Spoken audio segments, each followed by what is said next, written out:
There's a lie everyone keeps telling you, that successful people are talented, that they were born with something you weren't, that if you don't have it by now, you probably never will.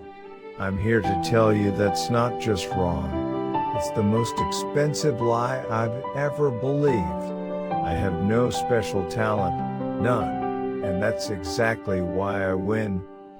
Let me prove it to you with my actual life.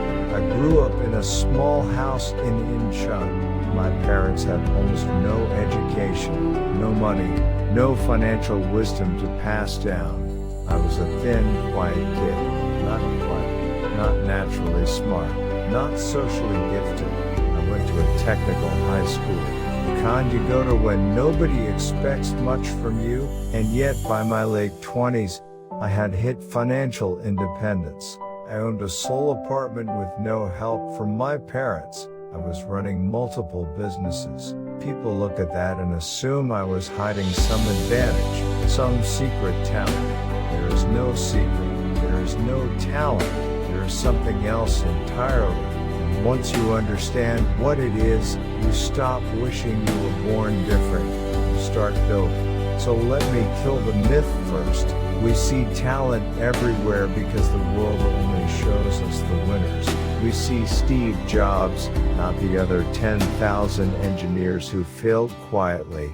We see the YouTuber with 1 million subscribers, not the 10 million who quit at 100. We see the friend who got rich on a stock, not the same friend's other 10 bets that went to zero.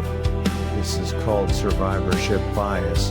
It makes talent look like the cause of success when actually, talent is just the surface of the survivors we happen to see. The truth underneath is uglier and kinder. Most talented people you admire are just the ones who stayed long enough to look talented.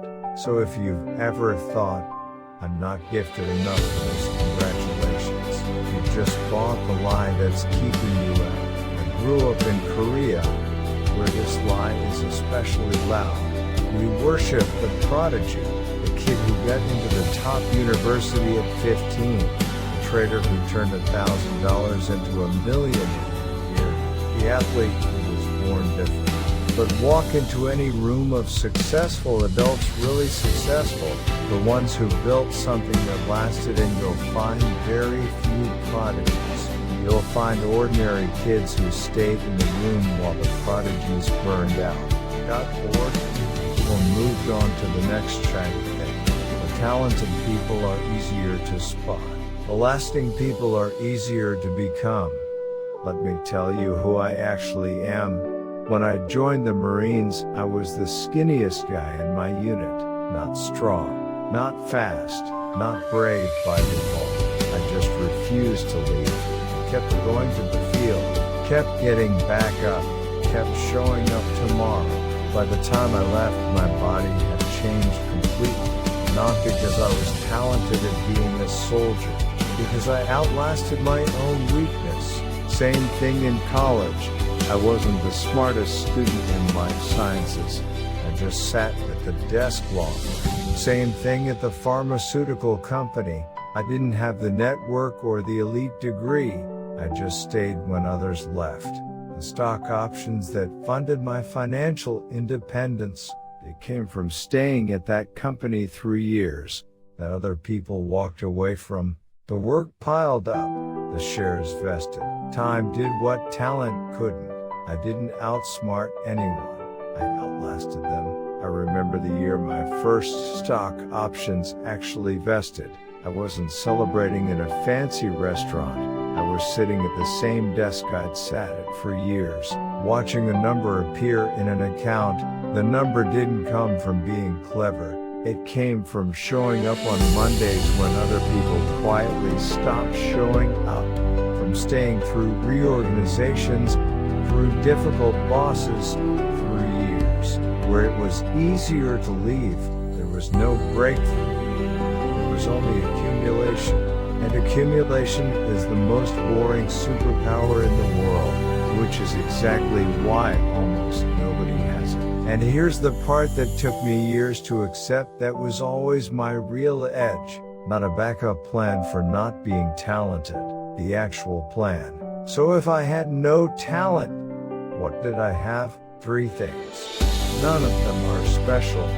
All of them are available to you right now. First, I picked things I could do for 10 years without burning out. Most people pick what looks exciting. I pick what I can still do when I'm exhausted. Boring beats brilliant when the timeline is decades. Second, I built rules so I didn't have to use willpower. Willpower runs out.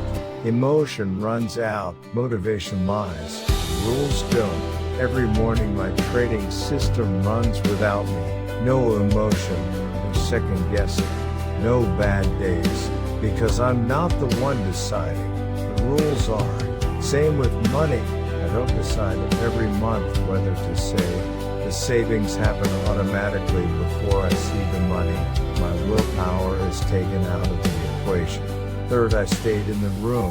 When the cafe was bleeding money, I stayed at the spreadsheet. When the stock market dropped 60%, I stayed in the position.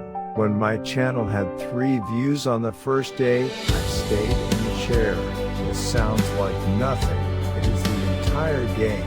There's a Korean saying, Unchilki-sam, luck is 70%, skill is 30. For years I thought this saying was depressing. Then I understood it. If luck is 70%, then the question isn't how do I get more skilled? It's how do I stay in the game long enough for luck to find me? Skilled people who quit get nothing. Unskilled people who stay eventually get hit by luck. Because they're still standing in the place where luck shows up. I'm not standing here today because I was lucky. I'm standing here because I refuse to leave the place where luck might happen. That's what talent looks like from the outside. From the inside, it's just stubbornness wearing a suit. I want to give you one concrete example. I built an automated trading system years ago. It runs on simple rules. 2 leveraged ETFs, strict allocation, maybe 1 trade per day. The system isn't smarter than the market. It's not based on insider information. It doesn't predict anything. It just doesn't panic. When the market drops 30% in a week, every human trader I know, including past me, wants to sell. Get out. Stop the pain. The system doesn't feel pain. So it doesn't sell, it just follows the rule. And that's the entire edge. I didn't beat the market with intelligence. I beat my own emotions with rules. There have been moments where the system held a position, while the chart was bleeding red on every screen I owned. Moments where every voice in me said override it, get out, save what's left. I didn't override it. Not because I'm disciplined, I'm not. Naturally, because the rule existed before the emotion did. The decision was already made by a calmer version of me. The current me just had to obey. The same logic applies to everything else, to business, to fitness, to this channel. I'm not the most creative person making videos on YouTube. I'm just someone who can hit publish every week for the next 10 years, while everyone else burns out at month 3. That's not talent, that's a system. So here's what I want you to take from this. Stop waiting to feel ready. Stop looking for the gift you think other people have. Stop comparing your year 3 to someone else's year 10. Pick something you can do for a decade without it killing you. Build rules so you don't have to decide every day. And then stay when it's boring. Stay when the numbers are small. Stay when other people quit. Steel isn't born. It's forged, hammered, again and again, by something that doesn't get tired. I'm not telling you this from the top. I'm telling you from the climb. The climb is the whole point. If you have no special talent, good. Neither do I. That's where we start. Next time, same person, 3 businesses, 3 different endings, and the one factor that decided which ones survive.